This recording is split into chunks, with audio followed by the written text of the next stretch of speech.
지금부터 2024 헌나 1호 방송통신위원회 위원장 탄핵 사건에 관한 변론을 진행하겠습니다. 출석을 확인하겠습니다. 청구인 측에서 소추위원 법제사법위원회 위원장 나오셨고요. 임윤태 변호사님, 그 다음에 문수정 변호사님, 그리고 장주영 변호사님, 그리고 온 다음에 정경욱 변호사님이시죠. 그 다음에 피청구인 측에서는 방송통신위원회 위원장 나오셨고요. 법무법인 정론의 최청호 변호사님 나오셨죠. 예, 오늘 변론 순서를 말씀드립니다.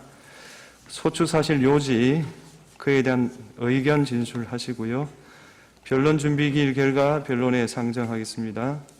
그 다음 쟁점에 관한 청구인 측, 피청구인 측 변론을 듣고요. 이어서 재판관의 질문하는 시간을 가지겠습니다.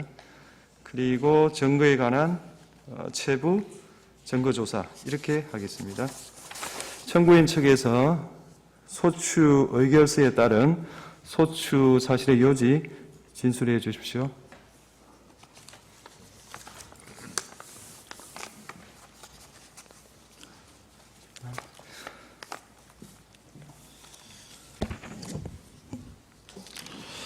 정동훈 헌법재판소 재판관님, 안녕하십니까. 국회 탄핵소추위원 법제사법위원장 정청래입니다. 방송통신위원회 위원장 이진숙은 재적위원 2인 상태에서 회의를 소집하여 공영방송 임원 후보자를 선정, 임명하고 본인에 대한 기피 신청 의결에도 참여해 기각을 결정했으며 심의 의결의 공정을 기대하기 어려운 사정이 있음에도 안건을 심의 의결하는 등 헌법과 법률을 위반한 사유로 2024년 8월 2일 국회에서 탄핵 소추가 의결되었습니다. 방송통신위원회 설치 및 운영에 관한 법률은 2008년 2월 29일 제정 당시 제가 법안소위위원으로 직접 법률안 제정에 능동적으로 적극적으로 참여한 바 있습니다. 방송통신위원회 설치법 제13조 2항에 보면 위원회의 회의는 재적위원 과반수의 찬성으로 의결한다고 되어 있습니다. 5명의 재적위원 과반수에 미치지 못하는 2명만으로 의결한 것은 불법 의결, 불법 행위입니다.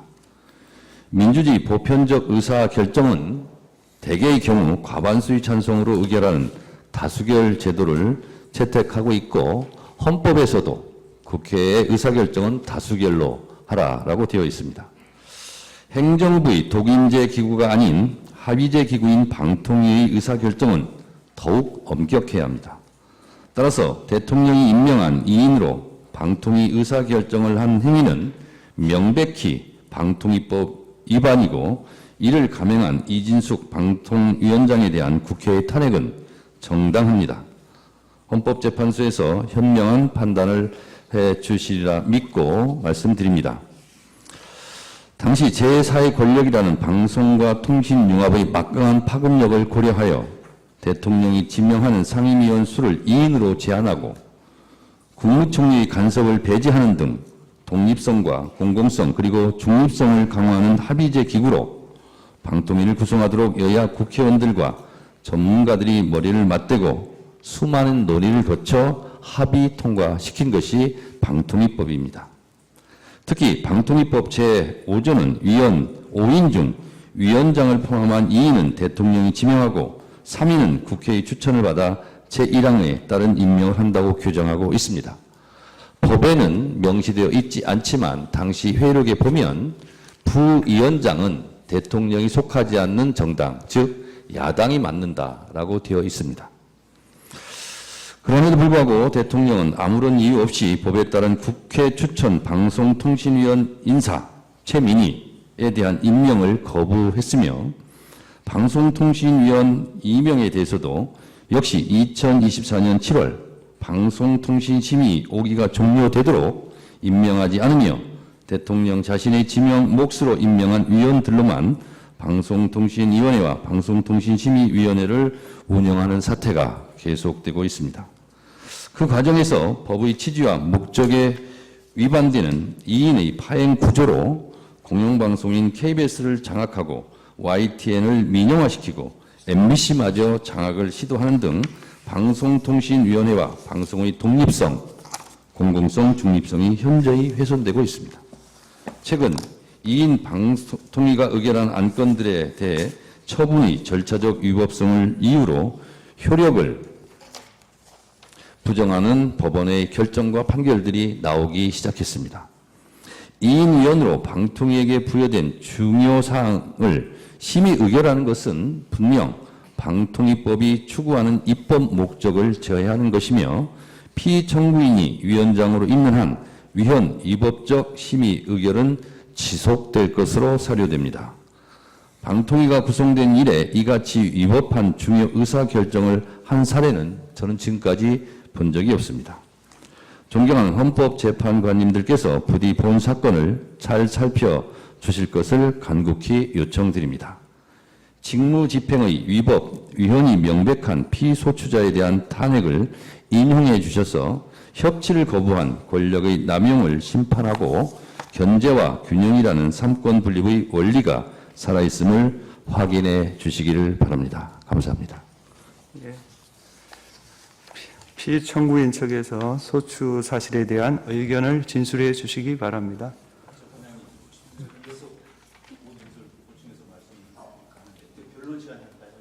변론 시간에 해 주십시오.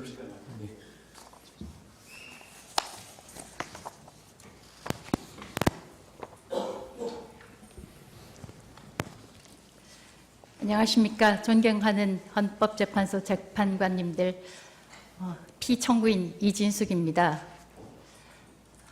먼저 이번 심리가 계속될 수 있게 되어서 제 개인적으로나 국가적으로나 참으로 다행스럽다고 생각합니다. 언론 앞에서도 밝혔지만 국회에서 3분의 헌법재판관들을 추천하지 않아서 하마터면 이 중요한 심리, 그 밖에 있을지도 모르는 다른 심리도 중단될 뻔했습니다. 이번 심리가 계속될 수 있도록 결단을 내려주신, 헌정질서가 중단되지 않도록 결단을 내려주신 헌법재판소 재판관님들께 깊은 감사를 드립니다. 저는 방송통신위원회 위원장으로 임명되면서 정해진 법과 절차에 따라서 제 직무를 수행했습니다.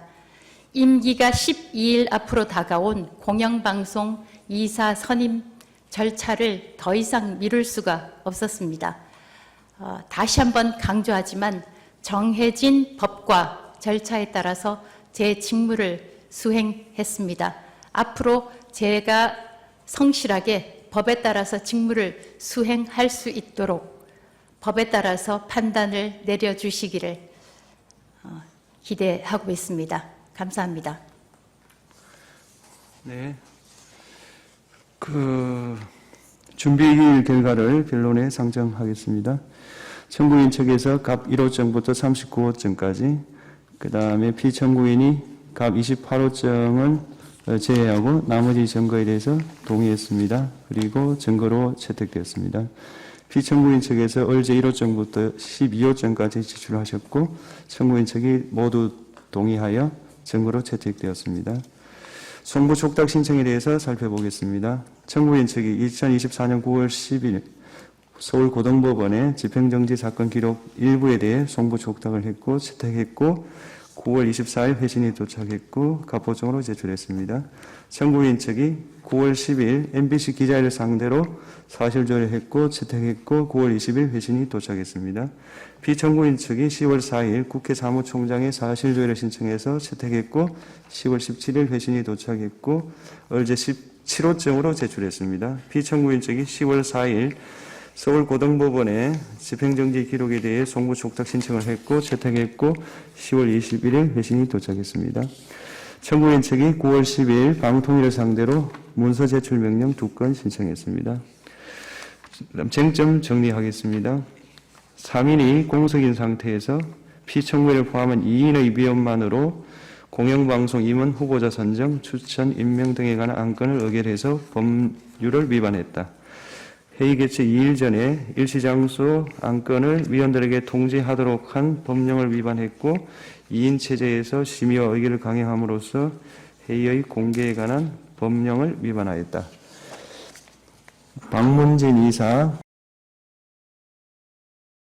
피청구인이 박문진 이사 선임 안건과 관련하여 공정한 심의 의결을 기대하기 어렵다는 이유로 기피 신청을 하였음에도 피청구인이 의결에 참여하여 각함으로써 법률을 위반하였다. 박문진 이사 선임과 관련하여 피청구인에게 공정을 기대하기 어려운 회피 사유가 있음에도 박문진 임원 후보자 선정 및 임명 안건의 심의 의결에 참여하여 법률을 위반하였다. 공영방송 임원 후보자 선정과 추천, 임명과 관련하여 관례에 반하여 2인의 위원만으로 안건을 심의 의결하여 전문성과 대표성을 고려하여 이사를 추천, 선임하도록 한 법률을 위반하였다. 이에 따라 헌법상 적법 절차 원칙, 표현의 자유, 국민의 알 권리, 정치적 책임 원칙을 위반하였고 파면의 필요성이 인정된다. 이렇게 정리하면 되겠습니까? 피청구인은 우선 방통위법에 의사정족수 규정이 없으므로 2인 체제 의결은 적법하다. 2인 체제에서 1인에 대한 기피 신청은 위원회 심의 의결을 불가능하게 하는 기피 신청권의 남용으로 부적법하다. 피청구인에게 회피 사유가 없고 스스로 회피하지 않은 것이 위법하다고 볼 수 없다. 공영방송 임원 추천 및 선임 과정에서 전문성, 대표성을 고려하지 않은 재량 일탈 남용이 없다고 탄핵 사유에 대해서 다투고 직무 관련성, 탄핵의 필요성에 대해서 다투고 있다. 피청구인은 소추 사유의 불특정, 소추 절차에 있어서 적법 절차 위반, 탄핵 소추권의 남용도 주장하였다. 맞습니까? 맞습니다. 네. 이렇게 상정하는 것에 대해서 특별한 의견 있습니까? 없습니다. 네. 상정을 마쳤고요. 그 다음 준비서면 확인하겠습니다. 청구인 측에서 8월 5일자 청구서, 8월 28일자 의견서, 점검 목록, 입증계획서, 9월 10일 입증계획서 수정, 문서 제출 명령 2건, 성부 촉탁 신청서, 사실조회 신청서, 10월 4일 입증계획서, 문서 제출 명령 거부에 대한 의견서, 다음에 소추 사실 특징에 관한 의견서, 10월 7일 정의 신청서, 11월 7일 준비서면 정의 신청서, 송부 촉탁 신청서 제출했습니다. 피청구인 측에서 8월 12일 답변서, 8월 21일 준비서면, 9월 12일 준비서면, 10월 4일 송부 촉탁 신청서, 사실조회 신청서, 11월 4일, 11월 11일 준비서면 각 제출하고 11월 11일 사실조회 신청서 내셨습니다. 맞습니다. 맞습니까? 추가로, 이 외에 추가로 변론하실 내용이 있으면 청구인 측 30분, 피청구인 측 30분 변론을 듣도록 하겠습니다. 하십시오.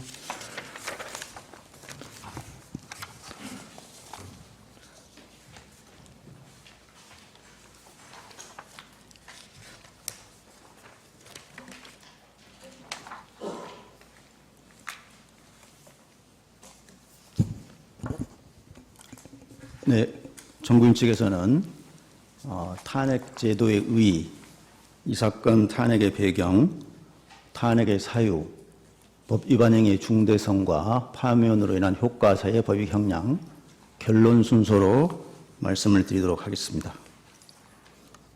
먼저 탄핵 제도의 의의를 보겠습니다. 헌법재판소는 탄핵 제도가 법의 지배 원리를 구현하고 국가 권력을 통제하며 침해된 헌법 질서를 회복하는 데 의의가 있다라고 밝힌 바 있습니다. 그리고 헌법을 수호하기 위한 탄핵 심판 절차는 형사 절차나 직업 공무원 제도에서의 징계 절차와는 다르다는 점도 밝힌 바가 있습니다. 이 사건 탄핵의 배경을 보겠습니다.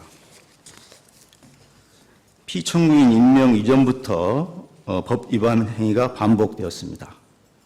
이 사건 탄핵 사유 중 하나인 2인 의결의 이 법은 이동관과 김홍일 전 방통위원장, 이상인 직무대행의 탄핵 소추 사유에도 포함되었습니다.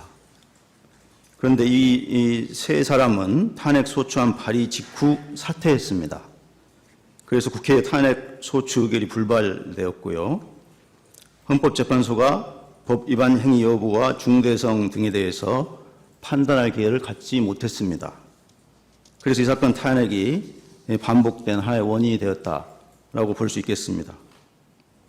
피청구인도 방통위 상임위원 5인 중에서 대통령이 임명한 2인만으로 의결을 강행을 했고 역시 이 사건 탄핵 사유 중 하나로 포함이 되었습니다. 그 방통위원 추천에 관한 여야 공방을 보겠습니다. 지금 방통위 상임위원이 그 피청구인 포함해서 대통령 지명목 2사람만 현재 임명된 상태인데요. 국회는 23년 3월 30일 최민희를 상임위원으로 추천 의결했습니다. 그런데 방통위가 법제처에 결격 사유를 조회를 했고요. 그 이후 국회 입법조사처에서 결격 사유 인정 어렵다는 회신을 한 바도 있습니다. 그런데 법제처는 7개월 넘게 그 조회에 대해서 회신을 하지 않았습니다. 그래서 최민희는 11월 7일 사퇴를 했고요. 이 사퇴가 국회 추천위원회 장기간 임명되지 못한 원인이 되었습니다. 그 이후에 민주당은 24년 9월 야당 추천 상임위원을 추천하려는 시도를 했습니다만 중단한 바가 있고요. 국민의힘 가방이 간사인 그 최영두 의원은 이 사건 탄핵 심판 결정 이후에 여야가 국회목 3사람을 함께 추천하자는 의견을 밝힌 바도 있습니다. 결국 방통위원 추천에 관해서는 정부 여당과 야당의 정책 입장에 따라서 의견 차이가 있는 것이지 국회 내에 근데 야당의 책임이 크다라고는 말할 수는 없다라고 볼 수 있겠습니다. 그 다음 탄핵의 사유를 보겠습니다. 직무집행행위. 피청구인은 4개의 안건을 심의 의결했습니다. 방통위 부위원장 호선, 위원 기피 신청, 공영방송 이사 선정, 공영방송 이사 추천 및 임명에 관한 4개의 안건을 심의 의결했고요. 이것이 직무집행행위라는 것은 명확합니다. 헌법과 법률 위배를 보겠습니다. 상임위원 5인 중 2인의 심의 의결 행위는 국회 추천에 3사람이 임명되지 않은 상태에서 대통령이 임명한 피청구인과 역시 대통령이 임명한 상임위원 2사람만의 의결이 이루어졌습니다. 방송의 자유와 공공성 및 공익성을 보장하기 위해 방통위를 합의제 행정기관으로 설치한 입법 목적과 회의 소집 및 의결에 관한 방송입법 규정을 위반했습니다. 방송입법 제13조를 보겠습니다.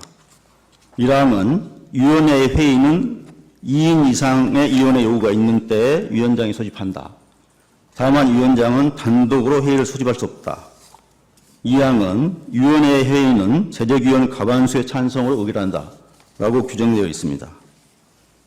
여기서 제1항에서 2인 이상의 위원 요구 또는 위원장 단독으로 회의를 소집한다는 의미는 위원장을 제외한 2인의 의원이 필요하다는 것을 전제로 하고 있다라고 생각됩니다. 2인 이상의 위원회 위원장에 포함된다면 단서 조항을 굳이 둘 필요가 없기 때문입니다.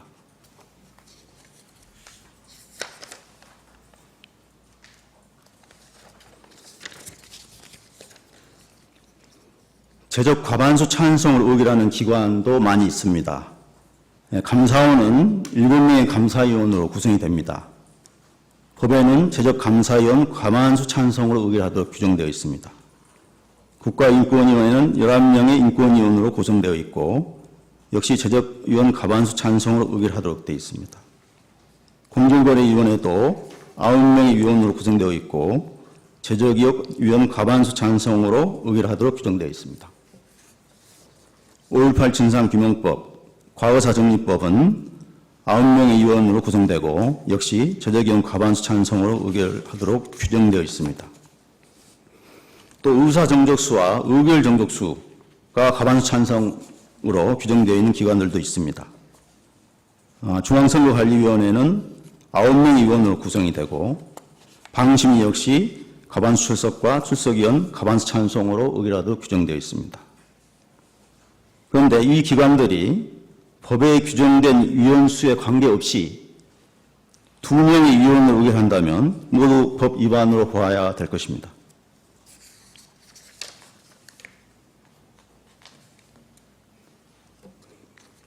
그 다음에 국회 선출, 대법원장 추천위원으로 구성하도록 되어 있는 기관도 있습니다. 국가인권위원회는 국회 선출 4명, 대법원장 추천 3명, 중앙선거관리위원회는 국회 선출 3명, 대법원장 추천 3명, 방통심의위원회는 국회의장 추천 3인, 국회 소관 상임위 추천 3인으로 구성하도록 되어 있습니다. 그렇다면 국회 선출, 대법원장 추천위원이 임명되지 않은 상태에서 대통령 임명위원만으로 의결을 할 수 있다. 그렇게 되면 국회와 대법원장의 위원 추천권이 배제되고 법치주의에 위배된다라고 보고 있습니다.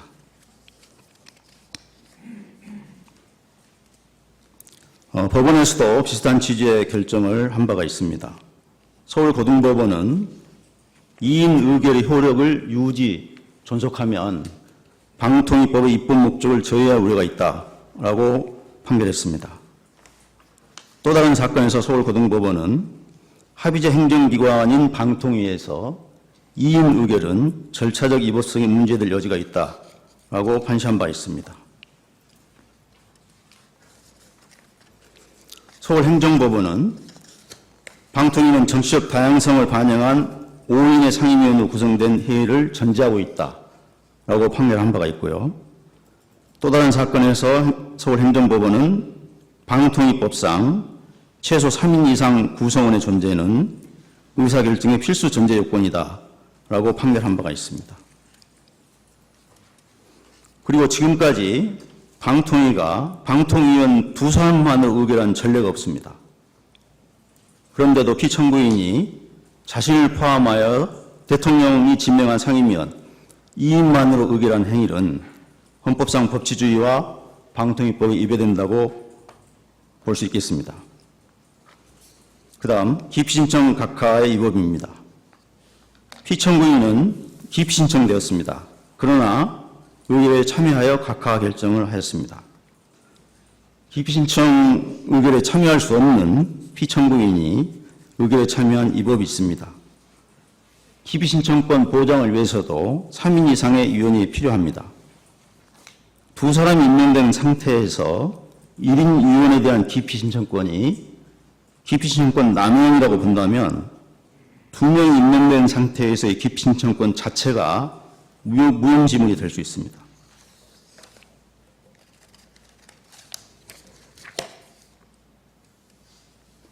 회피하지 않은 위법 보겠습니다.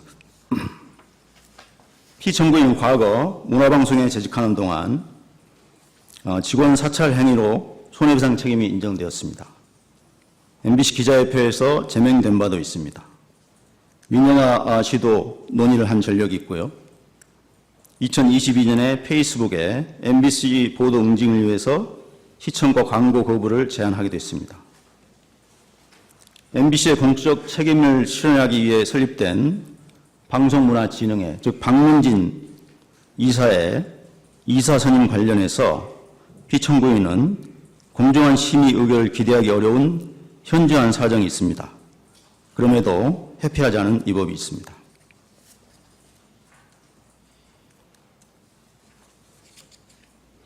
그 다음 법적 요건 등을 위반한 졸속 심사 의결을 보겠습니다.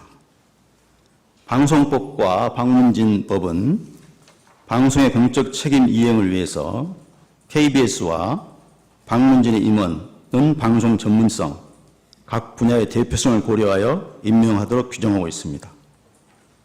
그동안 방통위는 과거 5차례에 걸쳐서 3년마다 다양성과 대표성을 반영하기 위해서 KBS 이사는 여권이사 7명, 야권이사 4명을 선임했고 박문진 이사는 여권이사 6명, 야권이사 3명을 선임해 왔습니다.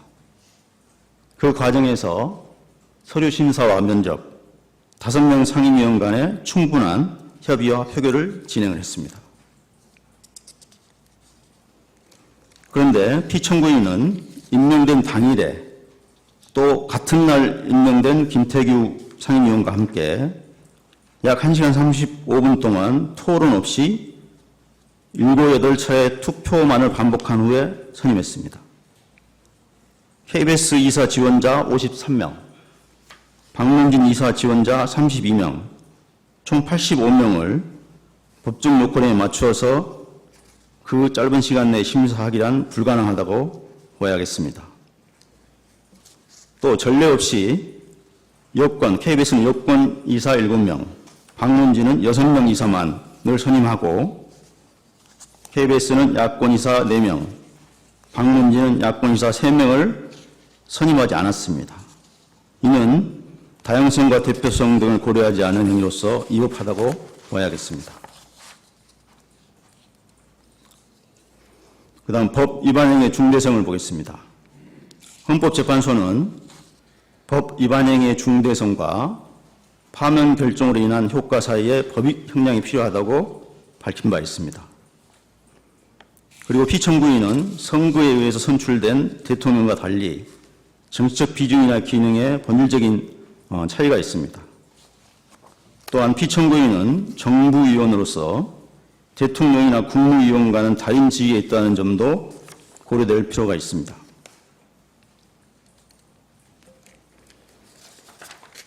법 위반의 중대성과 파면으로 인한 효과 사이의 법익 형량을 보겠습니다. 법 위반 행위의 중대성을 판단할 때 이 사건에서 고려해야 될 요소로는 법 위반 행위의 명확성과 고의성, 법 위반 행위가 미치는 영향, 법 위반 행위의 헌법 질서 훼손과 권력 통제의 필요성, 법 위반 행위 이후 피청구인의 태도 등을 들 수 있겠습니다. 법 위반 행위의 명확성을 보면 방통위를 합의제 행정기관으로 설치한 입법 목적이 있습니다. 다양성을 반영하기 위해서 대통령 지명 2인과 여야 추천 3인으로 구성하도록 규정한 법조항이 있습니다. 방통위가 과거 2명 위원으로 의결한 전례가 없는 그런 사정도 고려돼야 합니다. 2명의 상임위원 의결이 입법 목적 저해와 절차적 위법 가능성이 있다고 판시한 법원 판결 등을 조합해 볼 때 2인 의결 등의 법 위반 행위가 명확하거나 또는 적어도 법에 위반될 고도의 개연성이 있었습니다. 기피 신청 각하나 회피 거부, 임명 당일에 졸속으로 의결하는 행위도 역시 법 위반 행위가 명확하거나 위반될 고도의 개연성이 있었습니다.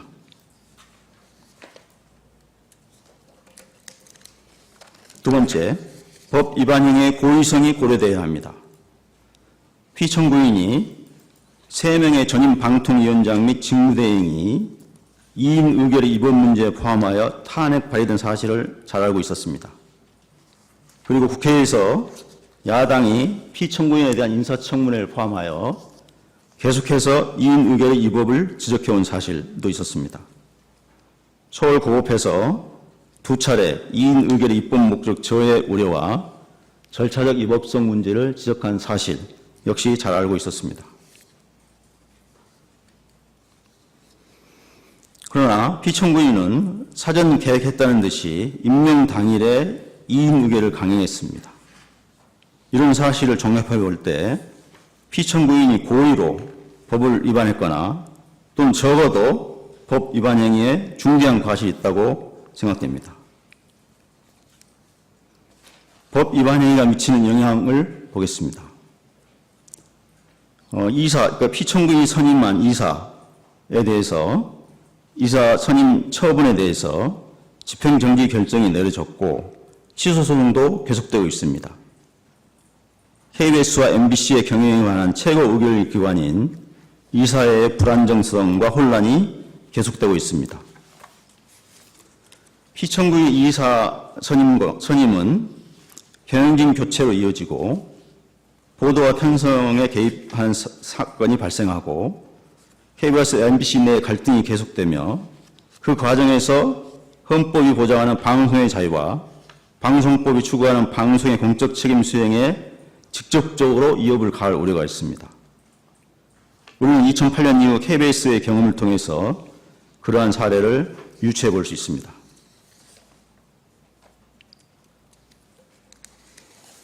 법 위반행위의 헌법 질서 훼손 정도와 권력 통제의 필요성을 보겠습니다.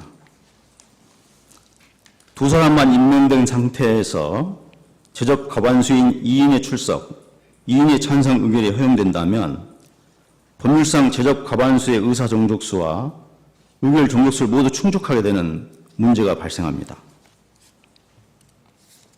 2인 의결이 가능하다면 의결 기능을 수행하는 각종 위원회도 법에서 규정한 위원수와 무관하게 단 2명의 위원만으로 의결 등 업무 수행이 가능하다는 결과가 됩니다. 이는 심각한 법치주의의 위배라고 볼 수 있겠습니다.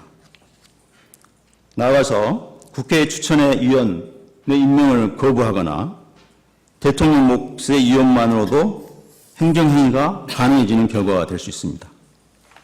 피청구인과 같은 행정기관장의 자의적인 직권 남용 행위를 통제할 필요가 있다고 생각됩니다.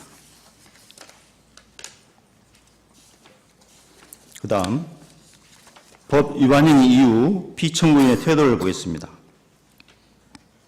피청구인은 탄핵이 의결된 이후 직무 정지 중에 유튜브에 출연해서 보수의 여전사라고 불리우며 가짜 좌파들과 싸우는 전사들이 필요하다고 발언한 바가 있습니다. 집행정지를 인용한 판사에 대해 좌편향적인 의견을 많이 밝혀온 분이라고 근거 없이 표명한 바가 있습니다. 또한 페이스북에 민주당을 내로남불 다수독재라고 비난하는 유튜브 동영상을 링크하기도 했습니다. 저기 나와 있는 대로 야만에 맞선 나의 길, 나의 싸움, 나의 사명이라는 배경 화면하에 유튜브에 출연했고요. 민주당을 비난하는 유튜브 링크를 한 적이 있습니다.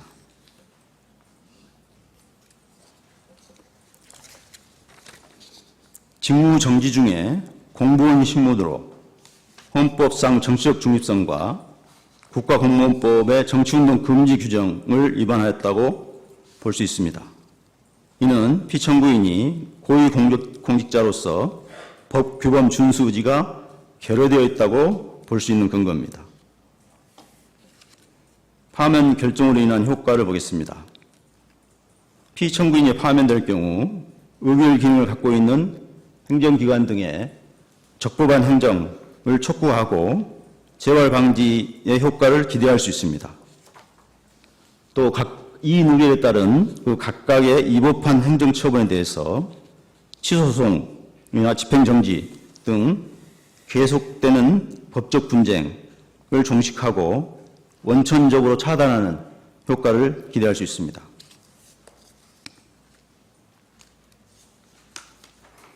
피청구인을 파면한다 하더라도 전례에 비추어 후임 방통위원장은 인사청문회를 거치더라도 한 달 이내에 임명이 가능합니다. 파면 결정 이후에 현재 정부 여당과 야당의 태도로 봐 국회가 방통위원을 추천을 해서 방통위가 정상화될 것으로 기대됩니다. 법익 형량 측면을 보겠습니다. 피청구인의 자의적인 법 위반 행위로 행정기관의 적법한 구성과 운영에 미치는 악영향이 심각하다고 볼 수 있습니다. 법 위반 행위가 중대한 반면에 파면으로 인한 헌법 질서 회복 효과가 매우 크다 할 것입니다. 결론적으로 이 사건은 피청구인에 대한 탄핵 요건을 넉넉히 충족했습니다. 헌법과 법률에 따른 적법한 행정에 대한 국민의 신임을 배반한 피청구인을 파면함으로써 얻는 헌법 수호의 이익이 압도적으로 크므로 피청구인을 파면해 주시기 바랍니다. 이어서 임윤택 네네 마치겠습니다.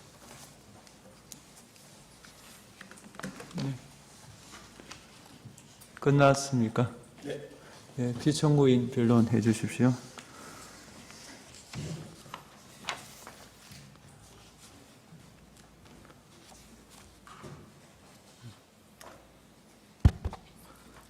제가 어제 제출한 준비 서면으로 PPT는 만들지 않고 그 내용을 요약해서 말씀드리겠습니다.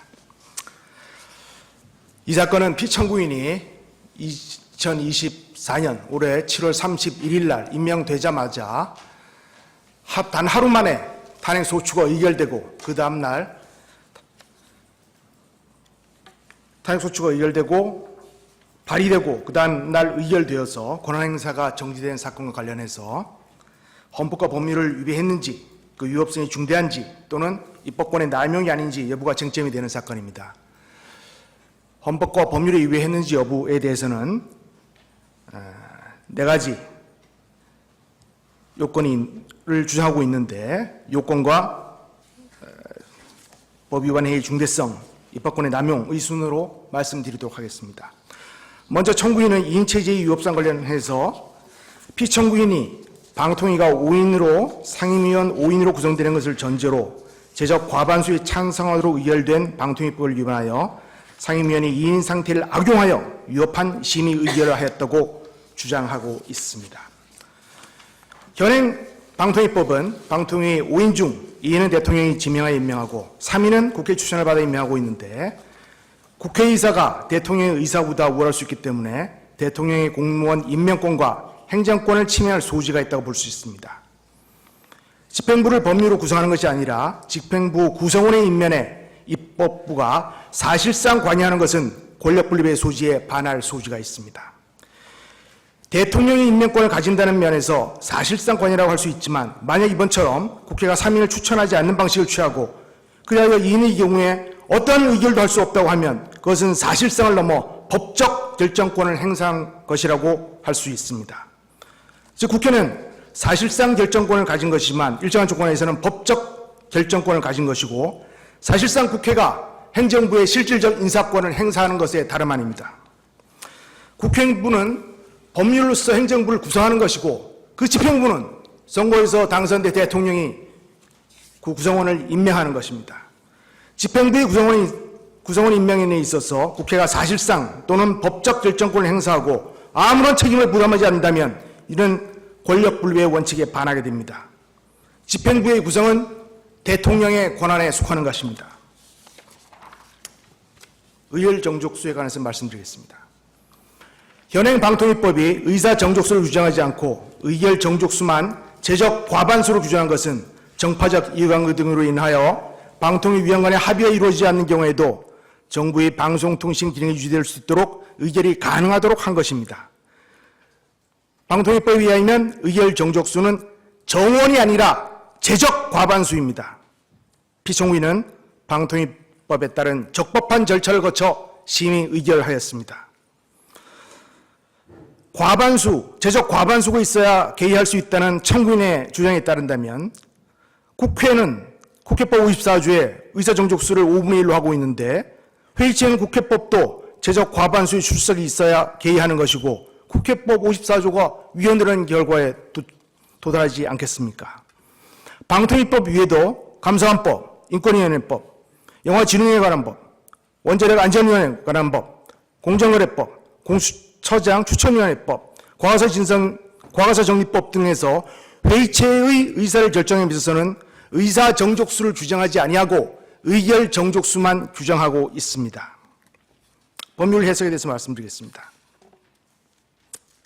법률 해석이라는 것은 법규가 가지는 의미와 내용을 명확히 하는 것이라고 알고 있습니다. 선박이 항구를 출항하는 경우에 수로안면이 지시하는 항로에 따라서 나아가는 것이지만 공해상에 이르면 선장의 지시에 따라서 독자적 항로를 찾는 것과 마찬가지로 법률도 일단 정립이 되면 입법자의 의사를 떠나서 독자적 의사를 가지는 존재가 됩니다. 독일 연방헌재도 해석의 객관론에 찬성하는 입장이 있는 것으로 알고 있습니다. 법률 해석은 문헌 해석, 물리 해석이 기본이 되어야 되는 것이고 목적론적 해석이 물리 해석을 뛰어넘을 수는 없는 것이고 하물며 입법 취지를 오해하여 명문의 규정을 벗어난 해석을 해서는 곤란합니다. 물리 해석상 논란이 없음에도 불구하고 물리 해석을 뛰어넘어 목적론적 해석을 하는 것은 법 해석의 일반 원칙과 부합하지 않습니다. 방통위법에 의사 정족수를 규정하지 아니하고 의결 정족수만 규정한 것은 방통위가 의사 정족수 문제로 중앙행정기관으로서의 기능이 중단되지 않도록 하기 위한 입법자의 의도라 할 것입니다. 방통위법 4조에는 위원회는 위원장 1인, 부위원장 1인을 포함한 5인의 상임위원으로 구성한다고 규정되어 있습니다.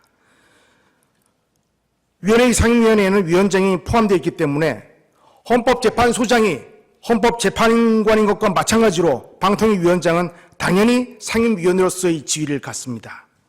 방통위법 13조 제1항에 의하면 방통위 회의는 2인 이상의 요구가 있을 때 위원장이 소집하고 위원장은 단독으로 소집할 수도 있습니다. 이때 위원장은 상임위원의 지위도 갖고 있기 때문에 2인 이상의 위원회의 요구가 있을 때의 위원장이 반드시 배제되어야 한다고 볼 이유가 없습니다.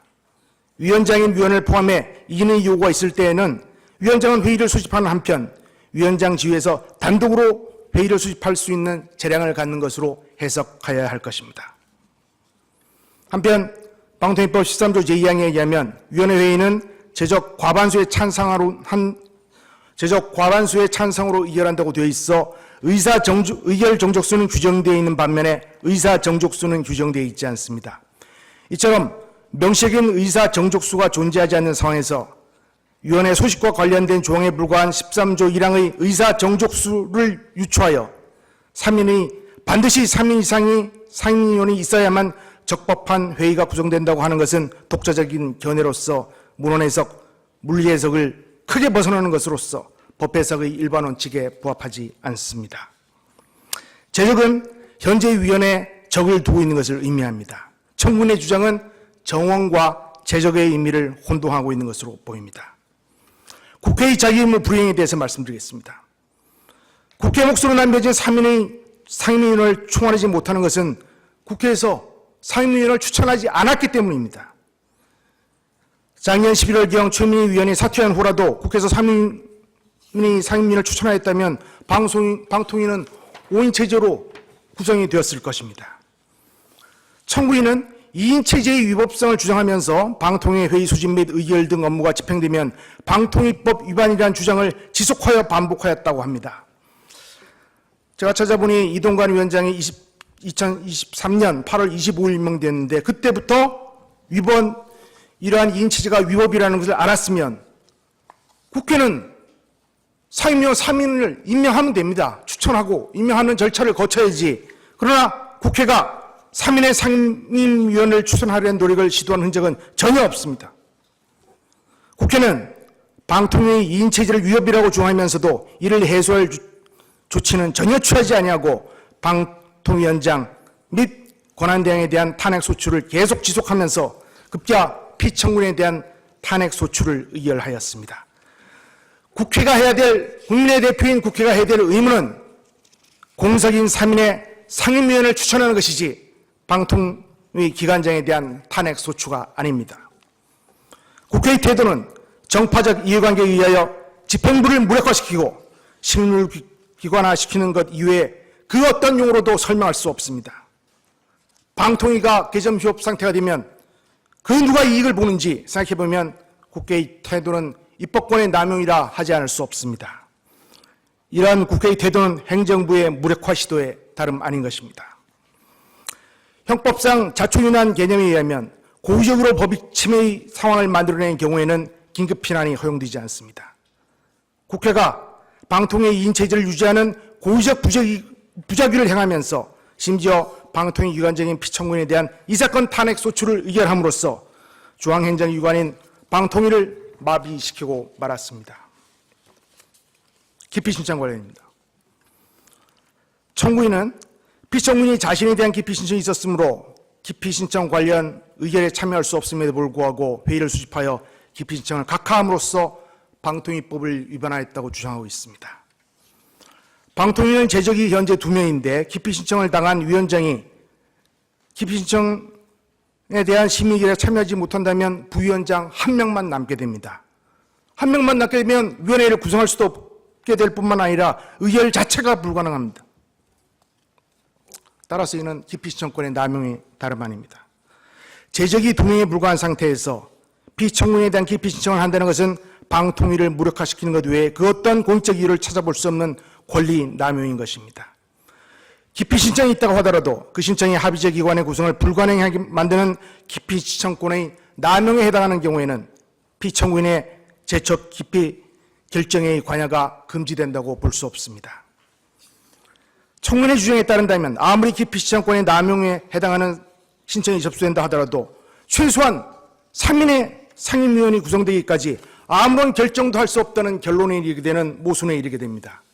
국회의 고의적인 의도적인 부작위로 방통위가 2인 체제에 운용되고 있는 상태에서 이런 법 해석은 현실을 무시한 독자적인 견해에 불과하다고 할 것입니다.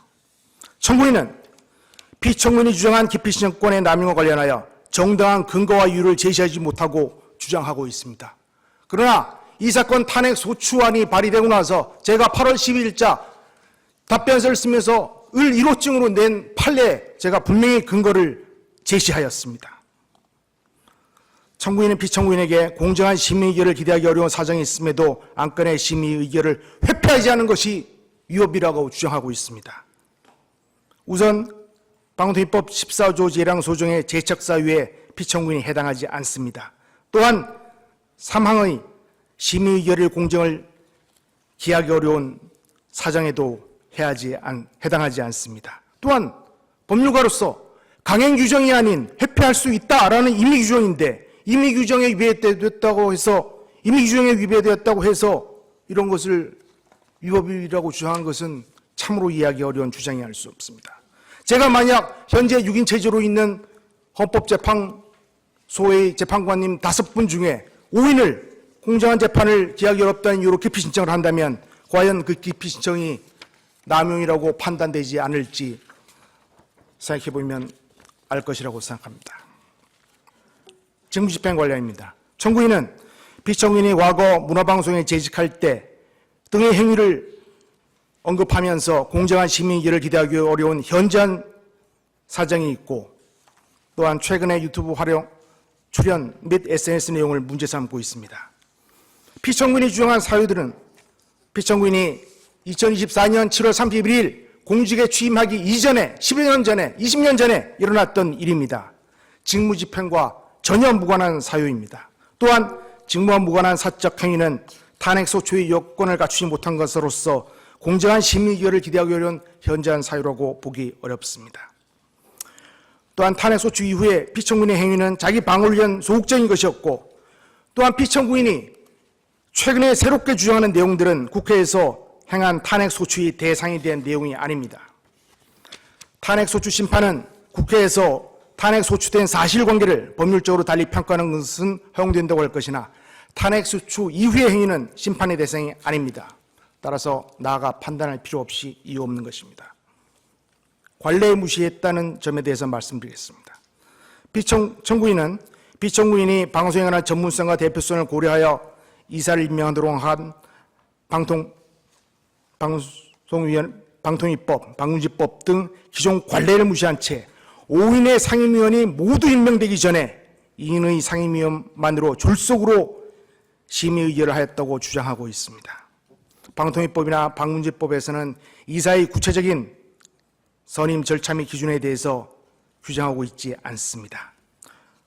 관련 법령에서 구체적인 절차를 규정하고 있지 않은 상태에서 피청구인은 재량의 범위 내에서 절차를 이행하였습니다. 방송의 전문성, 공공성, 사회적 파급 효과를 고려할 때 면접이라는 제도는 필요시 할 수 있는 것이지 요강에 써있지도 않은데 면접을 하지 않았다는 것이 위법이고 재량권을 일탄 남용한 것이라고 할 수 없습니다.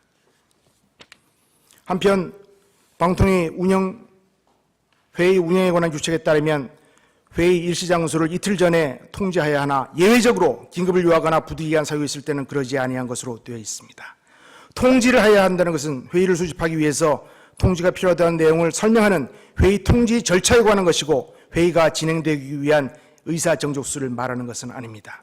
피청구인은 7월 31일 날 임명됐는데 MBC는 8월 12일, KBS는 8월 말일 날 각 임기가 만료됩니다. 이사들이.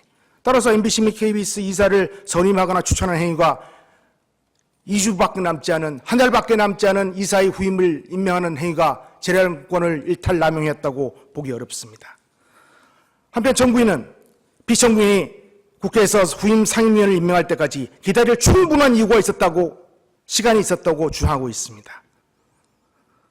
그런데 국회는 이동관 위원장 때부터 2인 체제가 위협하다는 것을 알았으면 그때 국회가 3인을 추천해야 되는 것이고 최소한 최민희 후보가 사퇴한 작년 11월이 되었을 때 3인의 상임위원을 추천해야 되는 것입니다. 1년이 지나도록 아직 추천하지 않고 있습니다. 헌재 결정에 의한 상당한 기간이 도하였음이 명백하므로 국회의 귀책 사유로 인한 2인 체제를 이유로 피청구인을 탄핵 소추하는 것은 부당합니다. 한편 청구인은 인사에 관한 결의를 함에 있어서 방청의 자유를 보장하지 않았다는 점을 주장하고 있습니다. 인사에 관한 비공개 회의를 하는데 방청권을 배부하는 그러한 절차는 없습니다. 한편 청구인은 피청구인이 KBS 이사 지원자 중 7명, 박문진 이사 지원자 중 6명 및 감사를 임명한 것이 관례에도 어긋난다는 주장을 하고 있습니다. 피청구인이 탄핵되지 않았다면 그 다음날 나머지 인원들을 임명했을 것입니다. 피청구인이 탄핵된 바람에 임명하지 못한 것입니다. 한편 청구인은 피청구인이 관례를 벗어나서 이 사건 관련 심의 의결을 했다고 주장하고 있으나 청구인이 입법권 남용으로 인한 불법이 훨씬 더 큰 상황에서 관례를 언급하는 것은 적절하지 않다고 생각합니다. 관례에 대해서는 좀 이따 다시 말씀드리겠습니다. 한편 중대성에 대해서 말씀드리겠습니다. 피청구인에 대한 탄핵소추 안에서는 헌법질서 수호의 관점에서 법 위반의 중대성과 파면 결정으로 인한 효과 사이 법이 경영을 하더라도 탄핵을 정당화할 만한 중대한 사유가 있다고 보기 어렵습니다. 피청구인이 자유민주적 기본질서에 역행하고자 하는 적극적 의사를 가지고 있었다거나 법치국가 원리를 근본으로 삼는 문제 삼는 중대한 위반 행위를 하였다고 인정할 사유가 전혀 없습니다. 실제로 단 하루밖에 근무하지 않은 피청구인의 행위가 도대체 얼마나 중하기에 장관급 피청구인을 탄핵소추하여 방통위를 마비시키고 식물기관화하는지 이해할 수 없습니다. 국가배상법에 의한 배상 책임을 인정하는 고의과실에 비교하더라도 피청구인에게 고의 또는 과실이 있다고 할 수 없습니다. 직무집행에 위법성이 없고 실질적으로 하루밖에 근무하지 않은 점에 비추어 볼 때 피청구인의 법 위반 행위가 헌법 질서에 미치는 부정적 영향이나 해악이 중대하다고 볼 수 있을지 의문이 아닐 수 없습니다.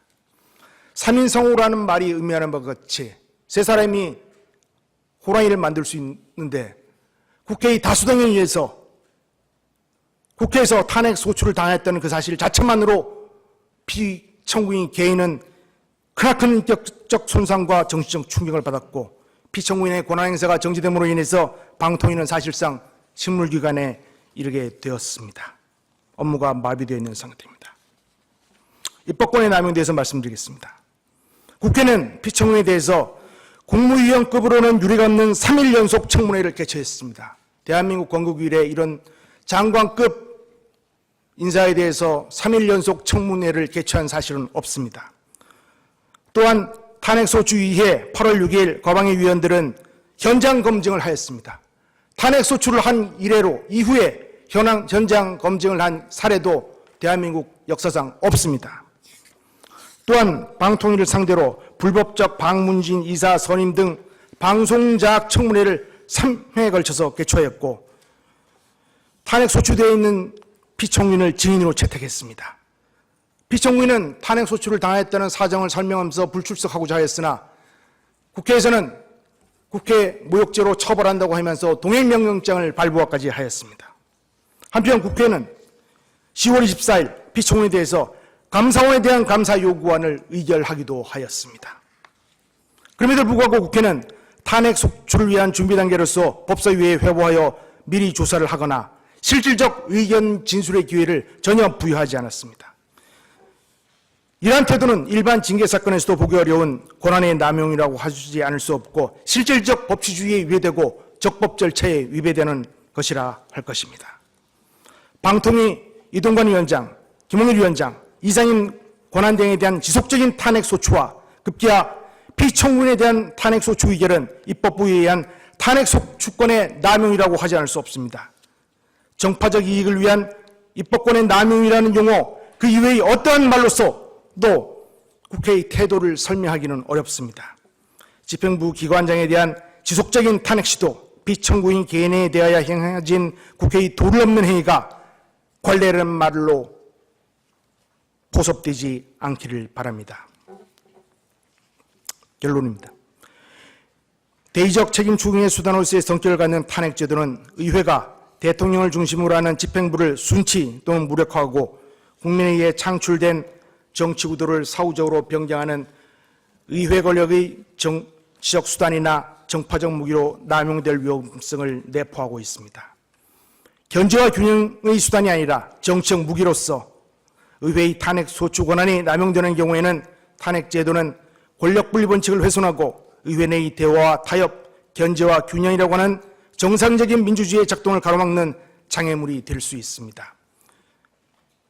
이 사건 탄핵 심판 청구는 정치적 이유에 의하여 합의자 행정기관의 기능을 마비시키려는 의도로 진행된 것입니다.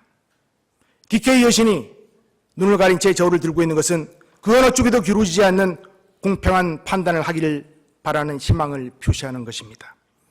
과연 피청구인에게 헌법과 법률을 위반한 사실이 있는지, 가사 그러한 사실이 있더라도 그 위반이 파면을 정당할 만한 사유가 되는지 공정하고 객관적인 입장에서 판단하여 주시기 바랍니다.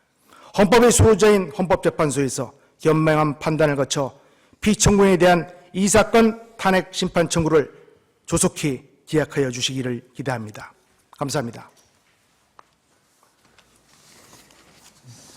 청구인 대리인에게 몇 가지만 확인하겠습니다.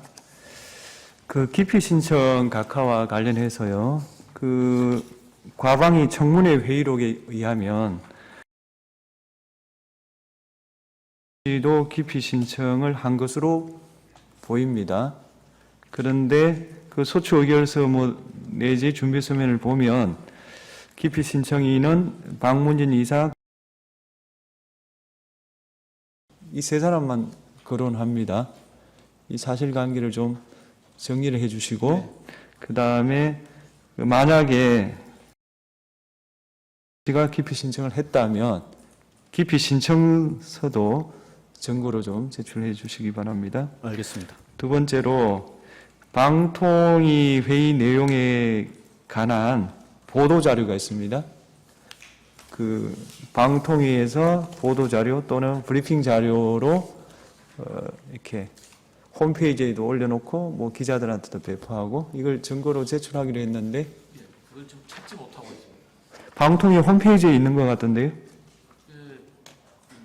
없던가요? 요청하신 그 내용하고는 좀 안 맞던가요? 안 맞아요. 우리는 쉽게 검색이 되었는데요. 예, 한번 확인해 보시죠. 이게 뭐 보도 자료라 가지고 뭐 공개 사실로도 뭐 볼 수 있겠지만 그래도 기록에 반영이 돼야 되니까 방송통신위원회가 2024년 7월 31일 날 배포한 보도 자료가 있고요. 그 다음에 2024년 7월 31일 날 배포한 브리핑 자료가 있습니다. 그거를 증거로 한번 보시기 바랍니다. 그 다음 피청구인 대리인에게 묻겠습니다. 갑제 24호증 방통위 의사 일정에 보면 비공개로 기재되어 있거든요. 혹시 그 회의를 비공개로 하기로 하는 의결이 있었습니까? 의결? 확인해서 예, 의결이 있었다면 뭐 좀 증거를 제출해 주시면 좋겠고요.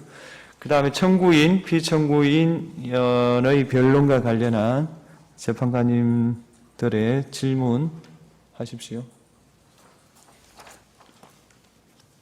예, 없으면 제가 두 가지만 하겠습니다. 피청구인에게도 묻고 청구인에게도 묻겠습니다. 주제는 방통위원 구성에서 여권 우위는 법률로 강제되느냐. 두 번째, 방통위원은 언제까지 추천 임명해야 되느냐. 이 두 가지입니다.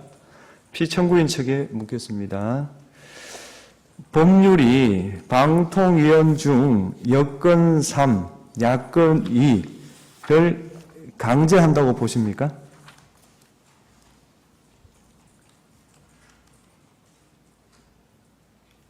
현재 법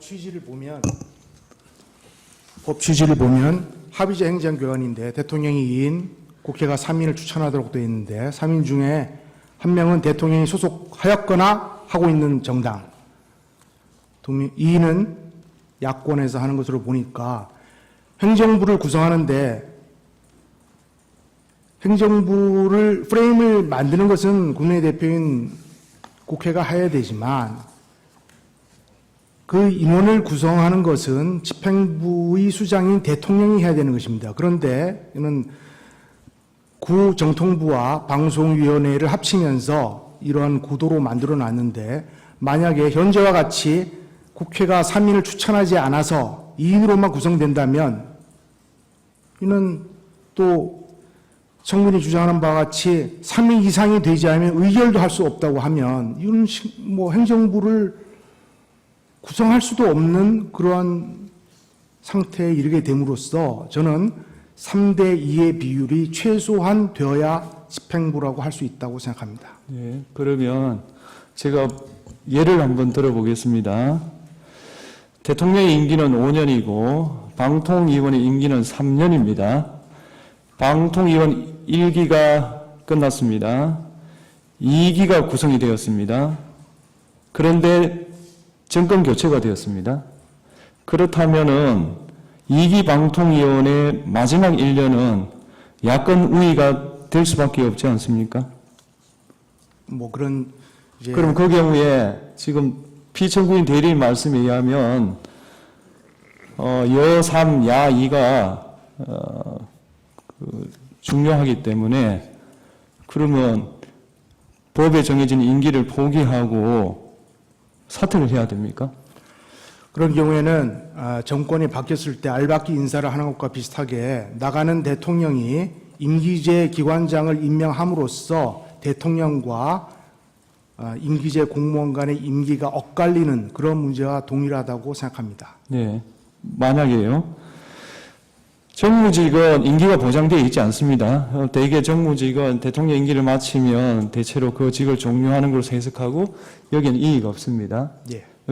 그렇지만 방통위원은 임기를 법에서 보장을 했습니다.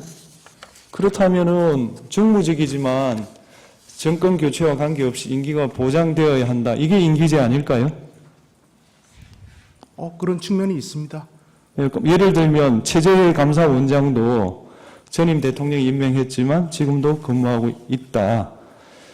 헌법상 임기나 법률상 임기나 마찬가지 아니냐 그런 의문이 듭니다. 다시 말하면 지금 피청구인 측은 무조건 방통위원회 여 3, 야 2가 되어야 된다는 전제 위에서 모든 주장을 펼치고 있다. 제 생각은 그렇습니다. 그에 반해서 청구인 측에 물어보겠습니다. 방통위원 5명은 법률로 예정되어 있고 의무되어 있는 겁니다. 그렇죠? 그거는 뭐 할 수도 있고 안 할 수도 있고 이런 게 아닙니다. 제가 예를 들어 보겠습니다. 대통령, 윤석열 대통령이 방통위원을 2명을 임명을 했습니다. 그 당시에 최민희 위원이 국회 의결을 거쳐서 추천이 되었습니다. 그런데 뭐 여러 가지 이유로 2023년 11월 7일 사퇴를 했습니다. 그렇다면은 사퇴를 했습니다. 그렇다면은 국회는 방통위원 3명을 추천해야 될 법률상 의무가 있지 않습니까? 법률적으로는 추천해야 될 건 맞는 것 같습니다. 그런데 왜 추천 안 하십니까? 저희 알기로는 여야 협의 과정에서 그것이 추천에 대한 합의가 안 되지 않았는가 그렇게 예상을 하고 있습니다. 합의가 안 되면 어떻게 합니까, 지금? 합의가 안 되면 국회는 아무 결정을 안 합니까? 이제까지 안 했습니까? 이걸 이제 정치적으로 어떻게 봐야 되냐라는 문제도 있을 수 있겠는데요. 저희가 보기에는 임명권자인 대통령이 국회가 추천한 위원을 특별한 이유 없이 임명을 하지 않은 상황에서 국회 다수당이 의원을 추천하는 것이 예를 들면 어떤 의미가 있겠느냐, 또는 이게 임명이 확실하게 보장될 것이냐에 대한 확신을 받지 못했다 이런 측면도 있는 것 같습니다. 그거는 정치적인 이야기고 법률적 이야기는 다르지 않습니까? 우리는 지금 법률, 정치를 이야기하는 게 아니고 법률을 이야기하는 겁니다. 계속 청구인 측 이야기는 방통위원은 5명이 구성돼야 되고, 그런데 2명 체제하에서 왜 의결한 걸 했느냐. 그러니까 당신은 법을 위반했으니 파면을 하라, 이거 아니겠습니까? 그럼 제가 묻는 겁니다. 국회는 왜 방통위원을 추천 안 합니까? 제가 뭐 그 당시의 상황을 정확하게 알고 제가 지금 답변 드릴 수 있는 입장이죠. 그건 법률 위반이 아닙니까? 예. 제가 얘기할까요? 이 방통위법을 만들 당시 제가 방송통신융합위원이었고 법안 소위위원이었습니다. 그 당시의 입법미비라고 볼 수가 있는데요. 국회에서 추천하면 즉시 대통령이 임명한다라는 조항이 없습니다. 그래서 국회에서는 정당한 절차에 의해서 최민희 위원을 추천을 했는데 실제로 대통령이 임명을 하지 않고 국회 입법조사처에서는 적법하다, 위법한 것이 없다, 그런 것은, 그렇게 판결한 것은 즉시 임명해야 된다라는 취지일 텐데 법제처의 유권 해석을 통해서 저희는 지연시킨다, 그걸 명분으로 이렇게 판단을 했고요. 그리고 최민희 의원이 계속 임명해달라라고 요청했는데 실제로 대통령은 임명하지 않았습니다. 그리고 개인적인 판단에 의해서 본인이 사퇴를 했는데 다시 추천을 한들 대통령이 임명할까? 아마 이런 부분이 고려되지 않았나라고 저는 개인적으로 생각합니다.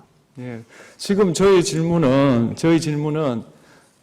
헌법재판소가 민주당에게 질문하는 게 아닙니다. 저는 국회에 질문하는 겁니다. 따라서 국회를 구성하는 교섭단체 중에 일부가 어떤 견해를 가지는가를 묻고 있지 않는 겁니다. 그 점을 좀 잘, 네, 하십시오.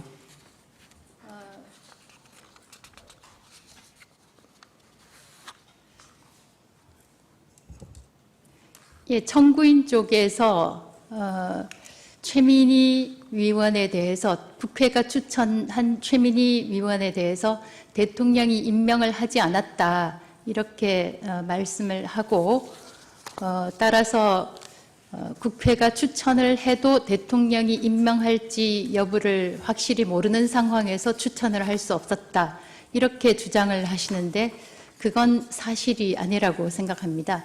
저 역시 이진숙은 국민의힘에서 2023년 8월 21일자로 추천이 되었습니다. 그런데 본회의 표결을 거쳐야 하는데 본회의 표결에 관한 권한은 다수당인 민주당에 있습니다. 그래서 저는 상임위원으로서 본회의 추천 의결될 시일을 계속해서 기다리고 있었고, 그 기다리는 시기 도중에 11월에 최민희 비추천자가 국회 출마를 위해서 사퇴를 하였습니다. 그래서 2023년 11월 이전까지는 민주당의 주장이 어느 정도는 설득력을 가질 수 있다고 보이지만 2023년 11월 이후에는 국회가, 왜냐하면 국민의힘 추천 1명, 민주당 추천권 2명이 있었기 때문에 적어도 2023년 11월 이후에는 그건 국회 합의가 아닙니다. 민주당이 2명 추천하고 국민의힘이 1명 추천할 권한을 가지고 있기 때문에 적어도 그 주장은 2023년 11월 이후에는 주장이 설득력을 잃게 되는 것이라고 생각합니다. 그래서 따라서 저는 국회가 끝나는 21대 국회가 끝나는 5월에 제 피추천자로서의 권한을 상실하였고 그 이후에 상임위원장으로 대통령 임명을 받게 된 것입니다. 그래서 민주당 청구인 주장과 관련해서 적어도 2023년 11월 이후에는 국회가 3명을 마땅히 추천을 하고 국민의힘에서 추천한 이진숙과 함께 민주당이 2명을 추천해서 본회의에 올려서 의결을 했다면 5인 체제가 완성되었을 것이라고 저는 확신합니다.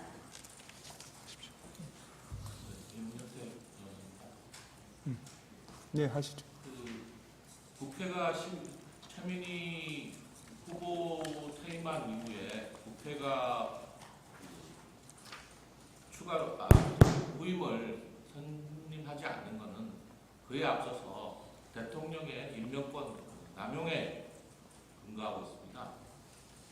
행정과 입법은 서로 견제와 균형에 의해서 협치에 의해서 서로 존중하면서 임명권이 발생해야 되는데 애초부터 최민희 방통위원장, 그러니까 법은 대통령이 두 사람을 지명하고 3인은 국회 추천을 받아서 대통령이 임명한다고 되어 있습니다. 그럼 추천을 받았으면 그에 대해서 임명을 해야 되는데 임명을 하지 않았습니다. 그 과정에서 이동관 체제, 김홍일 체제 계속 2인 체제로 위법이 이루어지고 있는 상황에서 거기 중요한 심의를 하고 있는 심의기구 방송통신 심의위원을 대통령이 두 사람 해촉시키고 대통령 지명하면서 국회에서 추천한 두 사람에 대해서는 올해 6월 말까지 끝까지 임명을 안 했습니다. 아무런 이유 없이요. 그렇다면은 그 임명권 남용에 대해서 국회에 어느 정도 사과라든지 나름의 납득할 수 있는 그런 협치를 위한 시도조차 하지 않고 있는 그런 상황이기 때문에 이 부분에 대해서는 위법, 양쪽 행정과 입법이 서로 간에 위법하지만 그거는 이제 고도의 어떤 정치적인 어떤 그 견제와 균형 그런 원리로 좀 바라보시는 게 좋을 것 같다는 생각이 듭니다. 잠깐 제가 한 말씀 더 드려도 되겠습니까? 네. 방금 전에 피청구인 측에서 이런 말을 했습니다. 법사위 조사조차 이루어지지 않았다. 이렇게 얘기합니다. 이게 법률적 주장이 아니라 이제 정치적 주장일 수 있는데요. 예를 들면 저희 법사위에서 검사 탄핵 조사 청문회를 합니다. 그럼 그런 조사 청문회를 왜 하냐? 그냥 탄핵해버리면 되지. 또 이렇게 국민의힘 측에서는 그렇게 주장도 합니다. 그래서 주장과 주장이 법률적인 강제력, 구속력이 있는 것은 아니라고 보고, 그럼에도 불구하고 이런 문제가 있었습니다. 지금 생각해 보니 정권이 교체가 되면 야당과 여당이 바뀌지 않습니까? 그러면 방통위원 임기를 마치는 그 위원회, 당시 추천될 당시에 여야가 바뀔 수가 있습니다. 그러면 추천권이 어디에 있느냐? 이런 문제를 가지고 논쟁을 한 것으로 제가 기억을 하고 있고, 그러면서 여당일 때 여당이 추천한 사람 아니다. 소속 정당으로 봐야 된다. 아니면 여당, 야당으로 봐야 된다. 이런 문제가 지속적으로 논쟁이 있었던 것으로 제가 기억이 납니다. 그러면서 이 추천이 차일피일 미뤄지지 않았나 그런 생각이 좀 들고요. 그런 부분에 속사정이 있었던 것 같습니다. 제가 뭐 방통위 추천 책임자는 아닙니다만, 그럼에도 불구하고 실제로 최민희 방통위원을 국회에 추천했고 국회 입법조사처에서도 문제가 없다. 그런데 그걸 법제처에서 시간을 끌지 않았다면, 대통령이 임명했다면 그 후속 인사도 탄력을 받아서 추천되고 임명되지 않았을까 그런 생각이 듭니다. 그래서 2인 체제가 유지되었던 것이 국회가 추천하지 않아서 그렇다라는 주장도 일면 일리 있는 주장일 수 있으나, 그것보다는 대통령이 임명하지 않은 책임이 훨씬 더 크다라고 저는 생각을 합니다.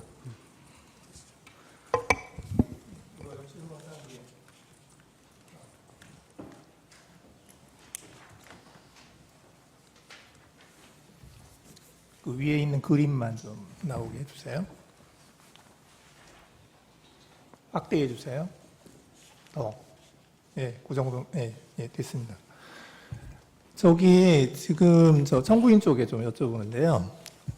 이제 저 그림을 보면 방통위가 지금 위원이 3인 있었던 때가 2023년 8월 23일이 마지막이고요. 이제 그 8월 23일부터 해서 계속 1명, 2명입니다.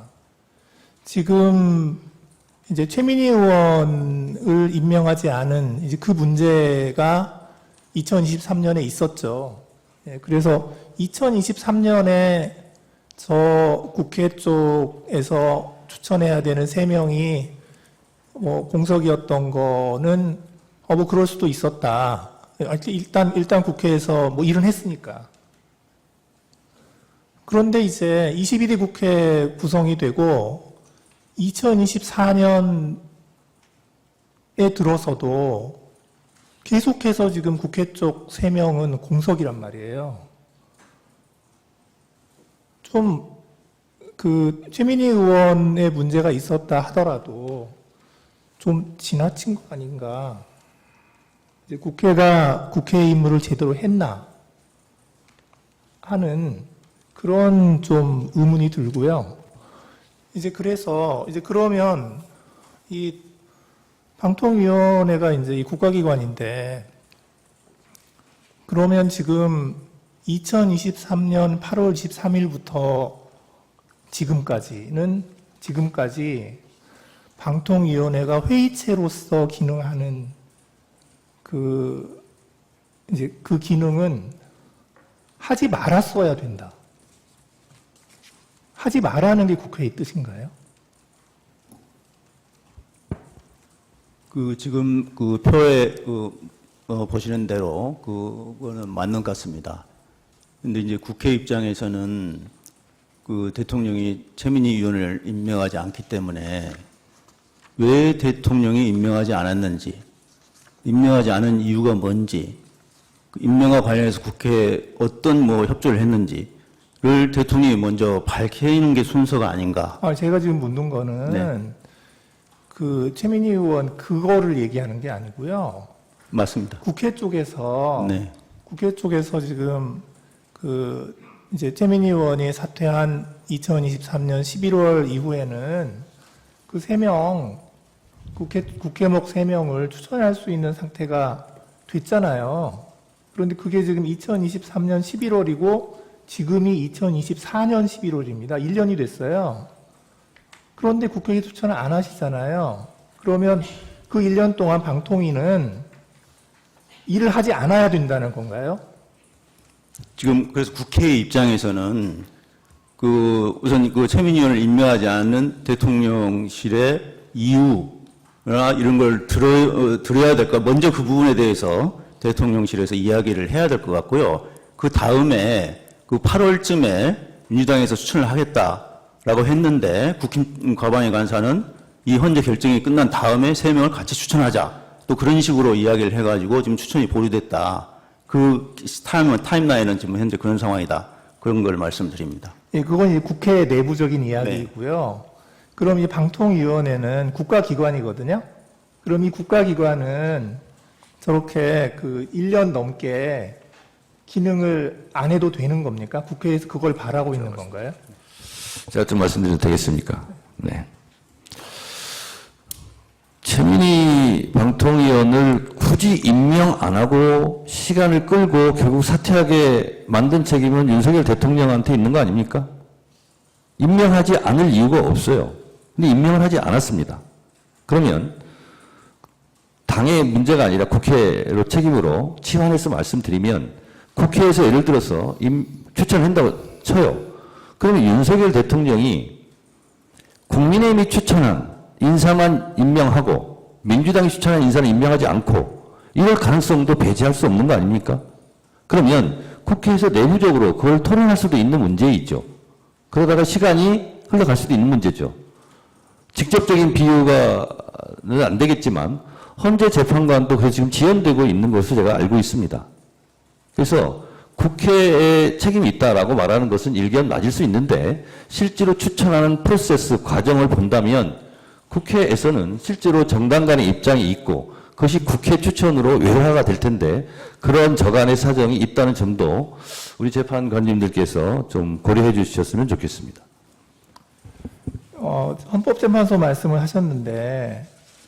지금 헌법재판소가 지금 10월 17일에 재판관 3명이 퇴임을 하고 오늘이 언제예요? 오늘이 지금 11월 12일이니까 거의 한 달째 지금 그 재판관이 전체가 모여서 바깥으로 내보내는 결정을 못 하고 있단 말이에요.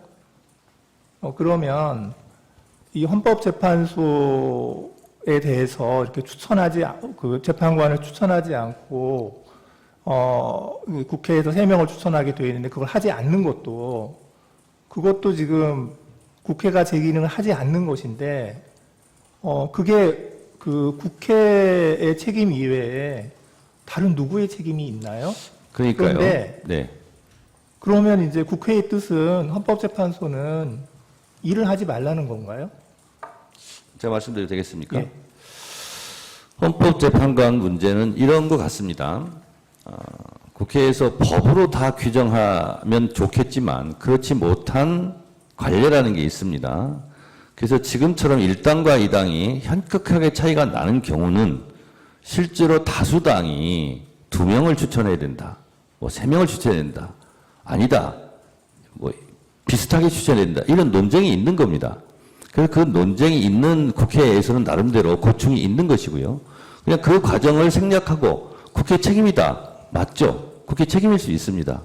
그러나 국회의 지금까지 추천 과정의 경로를 보면 그런 저간의 사정이 있다라는 말씀을 드리고 실제로 현격하게 차이가 나서 다수당이 다 추천한 경우도 있었다라고 지금 제가 알고 있거든요.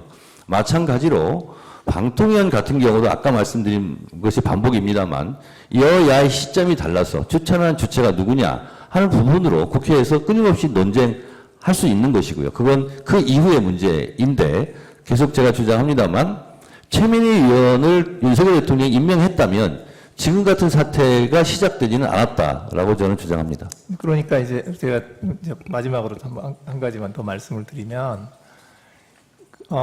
지금 이제 그 국회는 이제 그 국가기관으로서의 그 헌법과 법률에 따라서 국회의 임무를 하셔야 되거든요. 지금 말씀하시는 거는 국회 내부에서의 이제 이렇게 하는 게 옳다, 저렇게 하는 게 옳다 하고 이제 그 내부에서 그 논의를 할 때 하실 수 있는 말씀이지만 지금 소추 의원께서는 국회의 대표시거든요. 그리고 국회에서 지금 이 탄핵 소추를 했고, 그래서 우리 국회는 국가기관으로서 지금 이렇게 기능을 하고 있고 이렇게 역할을 했다. 그래서 국회를 대표해서 하시는 말씀을 하셔야 되는 거여서 제가 지금 여쭤보는 게, 그러니까 이제 국회 그 내부에서의 그렇게 막 논쟁하고 그 어떤 이런 것들, 그런 사정이 있다면, 그러면 방송통신위원회나 헌법재판소나 이런 국가기관들은 이제 구성을 안 해주면 그냥 구성해줄 때까지 역할을 하지 말고 그냥 기다리는 게 옳냐. 그렇게 하라는 게 국회 대표시니까 국회의 뜻이냐. 그걸 여쭤보는 겁니다. 자, 제가 말씀드려도 되겠습니까? 다시 한번 강조해서 마지막으로 드리자면 국회도 국가기관이고 대통령도 국가기관이지 않습니까? 처음에 이 문제를 발생시킨 국가기관이 어디죠? 대통령 아닙니까? 대통령이 최민희 방통위원을 임명을 했다면 그 사후에 지금 벌어지는 문제는 발생하지 않았을 것입니다. 국회가 책임이 없다는 것이 아니라 국회 작동 원리 내부 사정을 제가 참고 삼아 말씀드린 거고, 기관의 책임을 따진다면 대통령이라는 국가기관, 최고의 기관이 실제로 임명해야 되는데 임명하지 않아서 발생한 문제다라는 점을 말씀드린 거고, 국회가 책임이 없다라는 말씀을 드린 게 아닙니다. 네, 그 말씀 드립니다. 잘 알겠습니다. 네.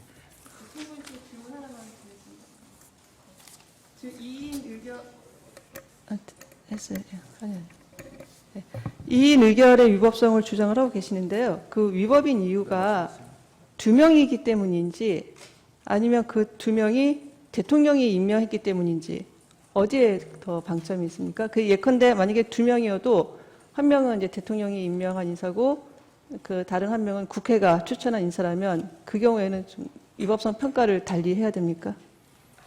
저희 주장은 2명이 의결한 것 자체가 위법이고요. 그 2명이 뭐 대통령이 지명한 사람이냐 국회가 선출한 사람이냐에 관계없이 2명이 의결한 것이 위법하다라는 입장이고요. 그렇습니다. 네. 그 만약에 그 3명이 모두 다 여당이 뭐 추천하거나 뭐 대통령이 임명한 이렇게 약간 여당 몫이라고 하면 그 경우에는 3명이기 때문에 3인의 그 의결은 위법하지 않다. 이제 그런 논리가 가능한 거죠. 지금 만약에 여당만으로 그러니까 여당이 1명 추천을 해서 대통령 지명목 2사람과 해서 3명이 의결을 한다면 사실은 그 역시 정치적 다양성을 구성에 반영하기 위한 입법 목적에는 어긋나는 것이다. 저희는 그렇게 생각을 하고 있고요. 이 사건에서는 이 의결 자체가 위법이지만 대통령이 지명목 2명이 하기 때문에 위법이 더 가중됐다라는 취지의 주장입니다. 그럼 숫자가 문제인 게 아니라 구성이 어떻게 되느냐 그게 문제라는 겁니까? 그것도 이 사건에서는 특히 이 사건에서 문제가 되고 있어요. 또 한 말씀. 예, 알겠습니다. 네네. 제가 모두 발언에서 말씀드렸다시피 방통위법 13조 2항에는 위원회 회의는 제적위원 과반수의 찬성으로 의결한다. 이렇게 되어 있습니다. 그럼 제적위원 5명의 과반수는 3인이죠. 근데 2인으로 결정했단 말이죠. 그럼 이 조항을 위반했다라고 저는 주장을 하는 것입니다. 그리고 지금 방금 말씀하신 부분에 대해서 말씀드리면 법적으로 형식적으로 다 여권 인사 3인으로 추천됐다 하면 야당의 입장으로는 문제제기를 할 수 있고 소원할 수도 있고 이게 다양성을 보장하는 거냐라는 정치적 주장을 할 수 있었겠으나 3인으로 그것이 여권 인사만으로 구성됐다 하더라도 제적위원 과반수의 찬성으로 의결한다는 조항은 법적으로는 충족한 거죠. 정치적으로 이런저런 주장을 할 수는 있으나 그러나 이것은 정치적 주장을 떠나서 13조 2항 제적위원 5명 과반수 의결로 찬성한다는 조항을 위반했을 뿐만 아니라 또한 이것은 합의제 행정기구라는 취지에 맞지 않게 대통령이 추천한 임명한 2명만이 구성되어 있기 때문에 더더욱 문제가 있다. 이렇게 저희는 주장하는 것입니다. 네, 네, 거기에 대해서 제가 한 말씀 드리겠습니다. 지금 법사위원장께서 제적이 5명이라고 자꾸 얘기하시는데 정원이 5명인 것이고 지금 제적은 2명입니다. 2명이니까 제적 2명 중에 과반수는 2명입니다. 이상입니다. 법제사법위원장도 법에 대한 전문가시니까 그런 의견으로 받아들이면 안 되겠습니까? 자, 한 말씀 더 드려도 되겠습니까? 제가 말씀드렸다시피 이 법을 만들 때 제가 4명 중에 1명이었습니다. 그리고 제가 주도적으로 이 법을 만들었고 저희가 이 법에 제적위원이라 하면 지금 피청구인 측에서 얘기하는 정원과 같은 의미 제적이나 정원이나 5명이다. 그리고 대통령이 2인 추천하고 그 다음에 국회에서 3인 추천하지 않습니까? 그러면 결과적으로 보면 여권 인사가 3인이 되는 겁니다. 그러면 합의제다 할지라도 결국은 안 되면 표결을 할 텐데 그 부분은 법적으로 입법 취지할 때 그런 부분을 법률적으로 저희가 정리하지는 않았지만 그 부분은 나름대로 추상적으로나마 인정했던 것 같고 제 기억으로는 그러하기 때문에 그건 제가 주장을 했던 겁니다. 법에 명시되어 있지 않지만 그러하기 때문에 부위원장은 야당 인사가 하는 게 좋겠다. 그래서 그때부터 그것이 법에 명시되어 있지 않지만 관례로 이어져 왔다. 이렇게 저는 생각합니다. 네, 알겠습니다. 그 다음에 이제 증거에 관해서 보겠습니다. 추가로 제출한 서정 보겠습니다. 청구인 측에서 갑제 40호점부터 51호점까지 증거로 제출했습니다. 네. 피청구인 의견 어떻습니까? 네, 입증 취지는 부인하고 네. 다 동의합니다. 예. 그러면은 그 다음에 피청구인 측에서 을제 13호점부터 20호점까지 제출하셨습니다. 청구인 측 의견 어떻습니까? 네, 증거 동의하고 입증 취지 부인하겠습니다. 예. 그러면은 기록 송부 촉탁에 대해서 보겠습니다. 피청구인이 2024년 10월 4일 서울 고등법원에 집행정지 사건 기록 송부 촉탁해가지고 채택하고 회신이 도착했는데 서정 내셨나요? 그걸 정리해서 내도록 하겠습니다. 양이 너무 방대해서 예. 필요한 부분만 제가 제출하도록 하겠습니다. 네, 알겠습니다. 그다음 청구인은 11월 7일 서울고등법원에 제재조치 처분 취소 사건 기록에 관해서 송부 촉탁 신청하셨죠? 예, 그건 어제 내셨죠? 그래서 며칠 전에 내셔가지고 이거는 추후에 체부를 결정하도록 하겠습니다. 청구인 측에서 9월 12일 방통위에 대해서 문서 제출 명령 신청하셨죠? 그걸 보고서 직권으로 방통위에다가 사실조회를 했고요. 11월 1일 회신이 도착했습니다. 그 내용은 그간의 방통위원들 임명 내역, 그다음에 방문진 KBS 이사 임명 내역을 쭉 이렇게 정리했습니다. 혹시 열람하셨습니까? 네, 맞습니다. 어떻습니까? 저 필요한 부분에서 저희가 나중에 서면을 작성할 때 인용하겠습니다. 예. 네. 피청구인도 열람하셨습니까? 예, 열람했습니다. 예. 그 말고 지금 문서 제출 명령을 좀 지금 유지하고 계신데, 뭐 그건 그대로 유지하시되, 이게 사실조회는 또 가능한 게 있거든요.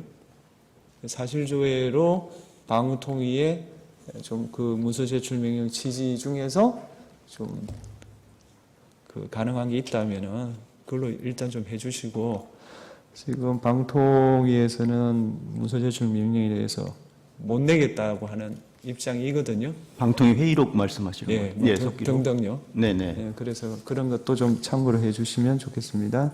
정인 신청에 대해서 이야기하겠습니다. 10월 7일 8명, 11월 7일 1명 해서 총 9명에 대해서 정인 신청을 하셨습니다. 이 재판부는 정인이 방통위 회의에 직접 참관했고 2008년부터 방통위에 근무한 직원이므로 사건 전반에 대해서 잘 알고 있다고 판단하여 정인으로 채택하겠습니다.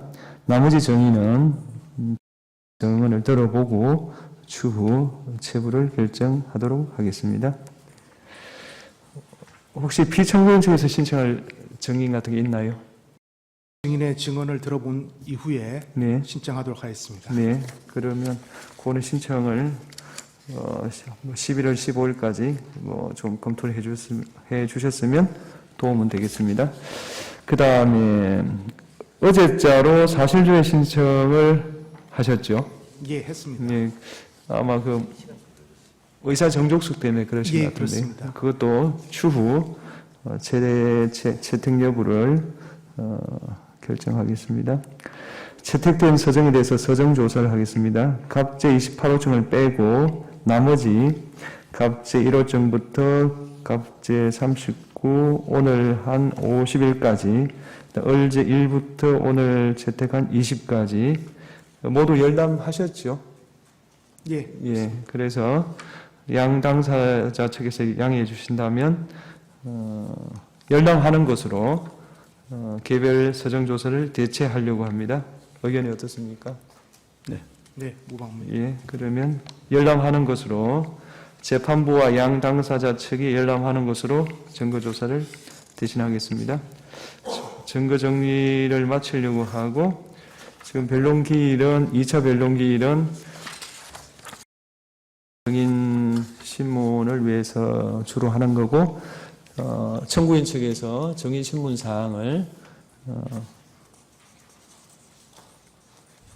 11월 19일까지 11월 19일까지 제출해 주시고요. 정인에 대한 기일 통지는 오늘 사무처에서 바로 해 주시기 바랍니다. 혹시 끝나기 전에 하시고 싶을 이야기가 있으신가요? 예. 지금 방통위가 예. 국회에 이어서 헌재에서 정당하게 요구하고 있는 문서 제출 명령, 명하고 있는 그 명령에 대해서도 거부를 하고 있는데요. 이에 대해서 좀 강력한 좀 처분을 내려주시면 좋겠습니다. 강력한 처분이 뭐가 있던가요? 일단 이게 법을 찾아보셨을 거 아닙니까? 예. 그래서 의견서도 좀 내고 했습니다. 그게 강력한 처벌이 없더라고요. 한번 보십시오. 저희로서는 그 회의록 속기록이 그 의결의 위법성을 가리는 중요한 그 자료 중에 하나라고 생각이 되는데요. 통상 재판에서는 그런 경우에는 서증조사 신청을 해서 직접 현장에 나가서 서증으로 확보하는 방법이 있습니다. 그 점에 대해서 네. 그렇게 말씀하시니까요. 회의록이라는 건 우리가 알고 있기로 회의를 하지 않습니까? 속기를 하고 회의록을 작성해서 그 다음 기일에 채택하는 것이 관례로 알고 있고, 이 방통위에서는 그 다음 기일이 없었기 때문에 회의록을 채택할 수 없었다라는 피청구인이 아니라 방통위 측의 해명이 우리가 틀렸다 이렇게 말할 근거가 없습니다. 근데 이제 뭐 저희가 보기에는 그 회의록이나 속기록은 그런 거를 전제로 해서, 그러니까 이게 예를 들면 그 회의에 참여한 사람들의 확인을 받지 않았다라는 걸 전제로 해서 제출할 수도 있지 않는가. 그 판단은 재판부에 그거는 좀 다른 하시면 될 문제죠. 것 같습니다. 지금 오늘 속기를 했습니다. 이 속기가 재판관들이 확인되지 않은 상태에서 속기를 가령 국회에 내라고 한다. 그러면 그걸 응해야 되겠습니까? 이 속기는 어디까지나 내부 문서에 불과하고, 이 속기에 대한 확인은 이 재판관들이 그거 맞다 결정해야 그게 그 효력 있는 문서가 되지 않겠습니까? 그게 방통이라고 뭐가 다르겠습니까? 저는 그게 틀렸다, 제가 뭐 맞는지는 모르지만 틀렸다고 생각할 근거가 없다, 이런 것 때문에 지금 보류를 하는 것이고, 그 다음에 그 방통위에 그 제출된 그 지원자들의 지원자들의 지원 서류, 그건 뭐 당연히 개인정보이기 때문에 못 내겠다, 그것도 그게 틀렸다, 이렇게 우리가 볼 수 있나요? 그렇기 때문에 그거에 대한 체부는 좀 미루되, 다만 정인을 통해서 그 입증상의 상당 부분이 해소가 되기 때문에 그걸로 가고, 그 외에 또 사실조회로 가능한 건 사실조회로 가고, 다른 방법을 다 소진해보고 그 다음에 문서 제출 명령에 대해서 이야기하는 게 좋겠고, 또 문서 제출 명령에 대해서는 이 소송법에 따라 할 수 있는 건지 정보 공개 청구에 따라 할 수 있는 건지, 그에 대한 또 대법원 판례가 있습니다. 그것도 한번 검토를 해보시기 바랍니다. 이 재판부가 그게 쉬운 결론이면 뭐 벌써 결론을 냈지 이렇게 갖고 있겠습니까? 피청구인 측 마지막으로 하고 싶은 얘기가 있습니까? 예, 방금 말씀하신 부분과 관련해서 아마 그 회의록 속기록 관련한 부분인 걸로 저는 이해를 했는데요. 이 부분과 관련해서 아마 그 진실을 규명하는 데 필요한 차원에서 요청을 했다면, 이건 뭐 저 개인적인 생각입니다만, 차라리 탄핵을 하지 않고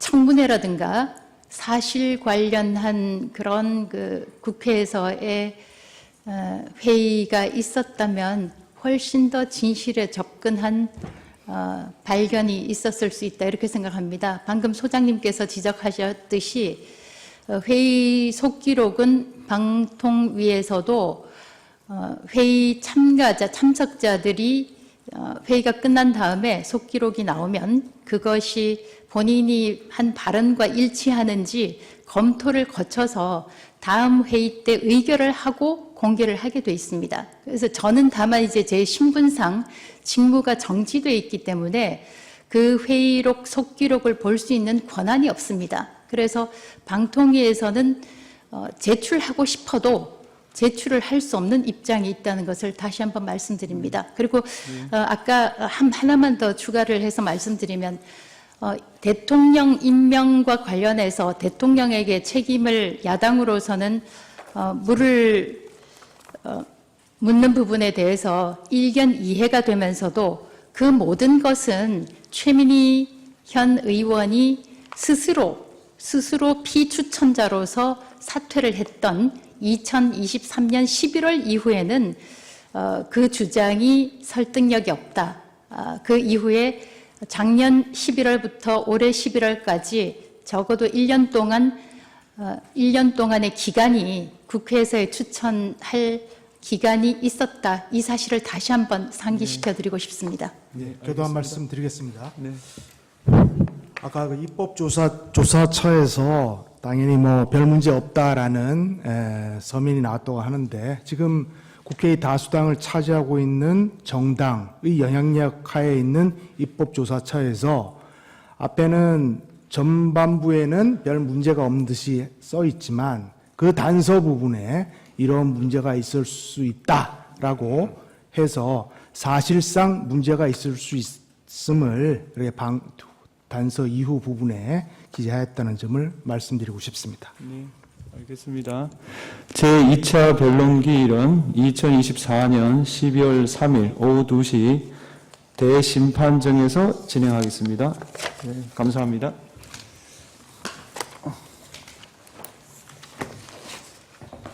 네.